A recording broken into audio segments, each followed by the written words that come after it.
Nagkaroon ng Metro Manila Film Festival Float Parade ang lahat ng pelikulang ipapalabas noong December 25 at kasama ang pelikulang Reconnect na pinagbibidahan ng Legaspi family, Gerald Anderson at Andrea Brillantes at iba pa.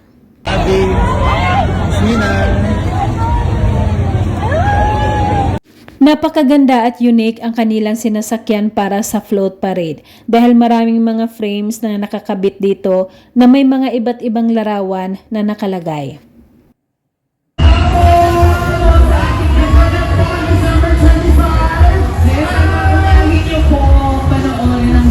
Bella!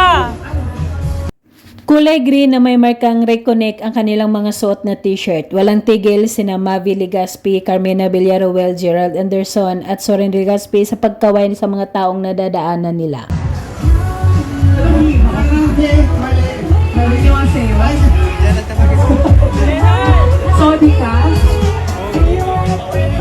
Nag-umpisa na magsuot ng raincoats si Carmina Villaruel sa paghahanda ng pagbuhos ng ulan dahil hindi maganda ang panahon sa araw ng kanilang parade.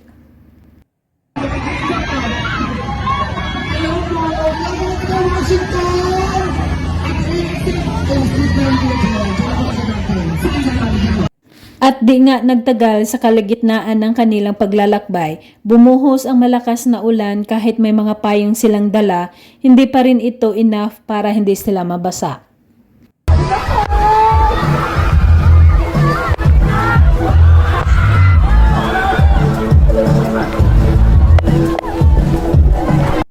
Tiniis nila ang lamig dahil basang-basa na talaga silang lahat sa ulan. Sinasabayan pa ito ng malakas na hangin pero tinapos pa rin nila ang parade hanggang sa dulo.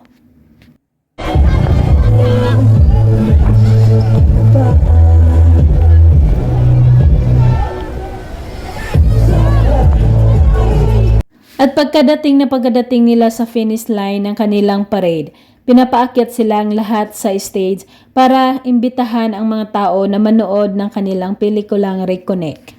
Family! Mavi, Cassie, Sir Zoran and Carmina, ayan, kayo naman, invite nyo rin sila!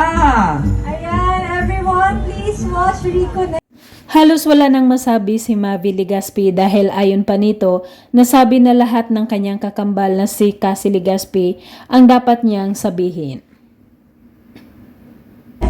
Any words to say? Sinabi na po ni Cassie, pero manood po kayo ng Reconnect. Again, the only Christmas film this